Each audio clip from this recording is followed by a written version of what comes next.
I was doing, chairs, running chairs, just getting ideas for furniture and prints. And then you see there's a cat in the chair. Oh. And a different a table with a angled tablecloth. And so these are all domestic scenes, trying to make them into interesting compositions for prints. And here's a chair in the spotlight. And this one popped up as a frame, which I've been working on, chair, which I've been working on, and trying to make that an interesting composition. I think, and also working with oil crayon. Oil crayon. Yeah. Which is something I'm not familiar with. Wow. Yeah. So this little picture, this little picture. This little picture here is like this, right? Developed. It's developed. Developed. Yeah. Wow. And so the thing here, you've got this large sofa, a chair, I should say, and a lounge chair, and then to try and balance that mass, I've put a white frame around this little picture to try and balance the composition. It's okay. I'm not particularly fond of oil crayon, but it has its uses. I can imagine people do like it. So yeah, so that's just going from a thumbnail, working through a series of pictures in a theme. Oh, so and then bang. When you start, you just do many experiments like this little picture, and then you just develop your idea, and then you make this. Mainly, yes. Wow. Yeah, mainly, yeah. So first, this part is, I think, important. It is, because that means you can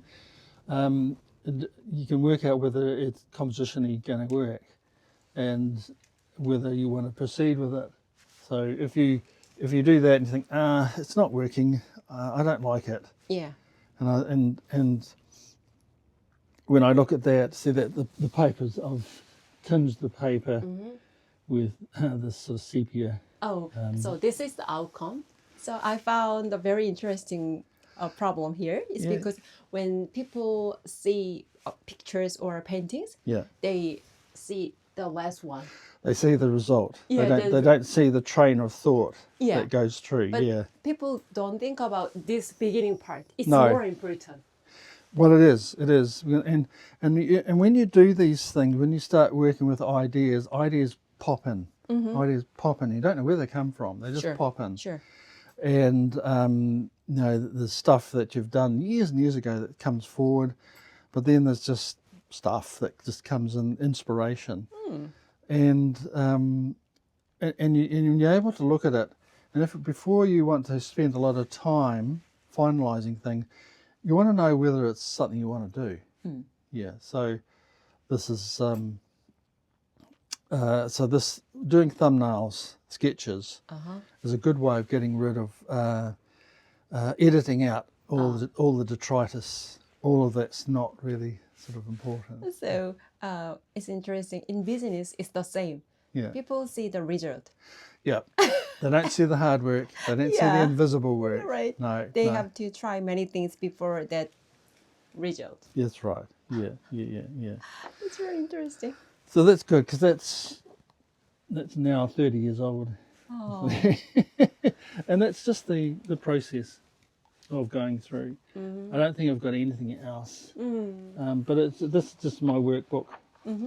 We had to make the book. You just make the cover. I mean, how can I say, frame?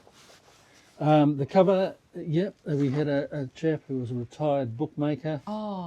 Bookbinder, sorry. Bookbinder. And so he showed us how to do it. We did it over 2 days. And it was just, bookbinding is an art form. Yeah. You can make some really lovely. We had a British guy come through, and he had made a big book. And in it, you open it up, and there were these beautiful puppets. Paper puppets. They were gorgeous, and our school could only afford to buy a couple of these puppets. They were just gorgeous. brilliant craftsman. And but that's a dying art.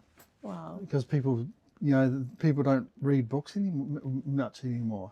So there's no need for book repairers, which is a real shame.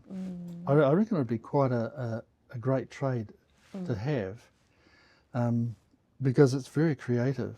Yeah. I went to see some bookbinders down in the local council, and in their lunch breaks, they make miniatures.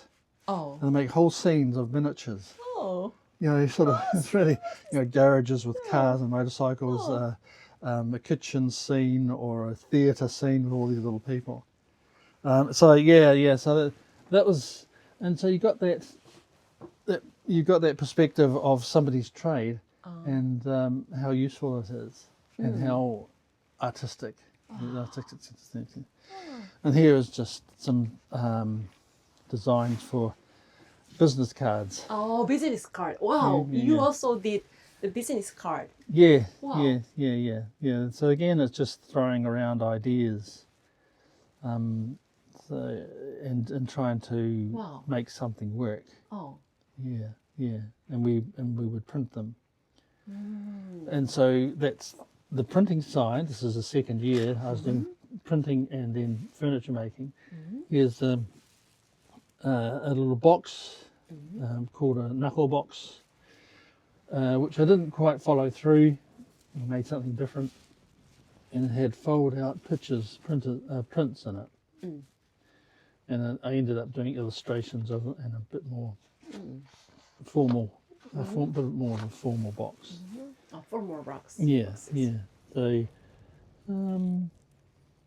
again, this is working through some animals. Yeah, a whole lot of different animals. Oh, yeah. Yeah, and who were going in the illustrations, and the illustrations had, you had these long rectangles, you had these circles, long rectangle up the other way vertically, ovals, and then these pyramids. And I was just working out, and here's some, dragonfly type thing. Yeah, a monkey. Monkey. And monkey where? It's the monkey type. Oh, yeah, very tiny monkey. That's right. Yeah, big tree and type thing. Yeah. I think I made a lemur. I think in the end. And so I had a whole lot of these. Oh. You opened up this box, and then there was all these pictures of fantastic animals. Like I had a gnu, a GNU from Africa, all that sort of thing. So do you sometimes go back to this workbook to get inspired? I used to. Oh, there we are. There we are. There's the lemur. Oh, lemur. What is his name? Lemur. It's a type of monkey. I think they come from Madagascar. I'm not too sure. And there's a baboon. Oh. Yeah. Odd animals. That's what I call it. They look so funny. Yeah. How lovely. Yeah. So that was the theme. Oh. And there's the frilled lizard. Oh. Lizard. Yeah. And they all, just ideas. A snail. Wow. And there's a chameleon snaffling a fly. Insect. Fly, yeah. And here's a tree with the hand. Wow. So it looks like an arm, and the branches are a hand type thing. So you work that out and see if that works. And here's just another working with like a skink, a little lizard on bark, and then just a plain background. It's sort of working with textures and tones type thing. Yeah. So it was very, very, very creative. You just push the boundaries, which is really good. Yeah. Which is what you want. And so you go on and on. Again, here's a whole lot of thumbnail sketches, some that worked, some that didn't. And that's right. That was this is a chap a pirate who's died, and the trees are coming through his skull. Yeah. So he's got a spider web. I think it's a spider or a spider web in his eye. Yeah. That was a story that I was working on. And again, just working with shapes and bowls, and I ended up making this. And that was a very successful little cabinet, probably about this big. Yeah, it was successful. Yeah, Wow. very successful. I had crackle paint, which I'd never used before, and different colours, and opened up, and it just gelled. It just worked very well. Oh. Yeah, I was really pleased with it. Other works, I did a frog lamp. You'll see. Do you have any picture? No, I don't. Yeah. No, I don't. Sorry, a lot of it's sold off. Oh yeah. I did this as a whole lot of different woods, and made a box out of it. So you lift it up, and you've got a box. And yeah, so this is my third year, I think. This was for a competition. I made a box for competition. Yeah, and over in Akara and Banks Peninsula, there's a reserve over there, Hanawai, where a biologist has donated land. I think last time I heard it was 1,000 hectares of farmland, and they took all the goats off, all the possums, all the rats and mice, and just fenced it all off. That's all he did. And the gorse came through, and 4 years after the gorse, it's regeneration. Wow. So you have these big gorse bushes, and then native trees poke through, and they spread out, create a canopy, and they kill the gorse off. Oh yeah. Yeah, and so you have regenerated native bush. It's really lovely. It's incredible what they've done. Yeah. So this is a fundraiser, and a fundraiser, and you just this was on a box that I made. Yeah. I should have made it a picture. These are old trees that had died. I think it was old totara trees. I have watched similar story on YouTube. What you mentioned, what can I say? Regeneration. Regeneration. Or revegetation. Yeah, revegetation. Yeah. It was so amazing. Yeah. Nature just takes care of itself. Yeah. If you just ring fence everything off, get rid of all the grazing predators, it just comes back. The birds come back. They've done it down on Bluff Hill, down the bottom of the South Island, where it's all trapped and baited. And instead of seeing one or two tuis, you see squadrons of them. I walked up and I was amazed. I have never seen so many tuis in one go. I counted 24. And wood pigeons, which you usually see in one or two, there was heaps of them. And that's what happens when you get rid of all the predators. So they've been very successful as well down in Bluff Hill. Yeah. Lovely walk around there as well. Yeah. So this is more of the same, just working on shapes. That was one for a praying woman for a medallion.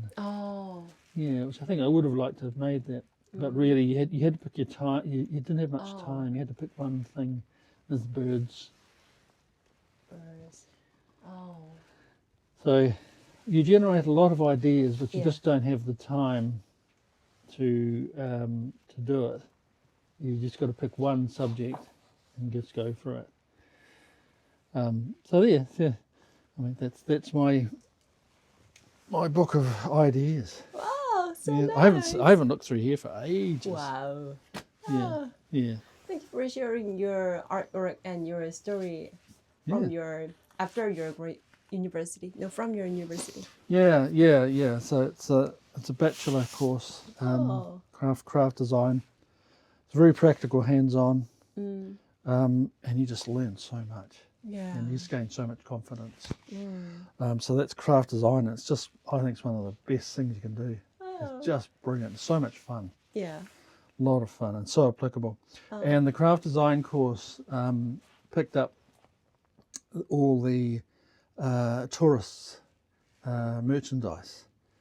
So people who went out to be makers, jewellery makers, printmakers, furniture makers, object makers, they just picked up the level of craftsmanship and originality.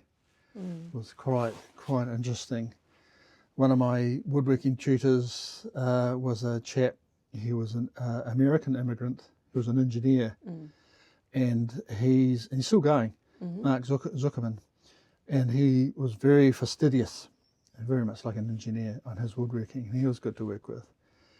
So you work with people. You work with quality craftsmen. Oh. Yeah. Working with glass. I haven't worked with glass before. Slumped glass. It's just amazing. Yeah. So many things you can do. Oh. Yeah. And so, and there's no snobbery around it because it's craft. Oh. Yeah. When you go fine arts, it's snobbery, which is just ego, pure ego. I've been to fine arts, and I've done craft arts, and I thoroughly make craft design. Brilliant, utterly brilliant. Oh. Yeah. Oh, Okay.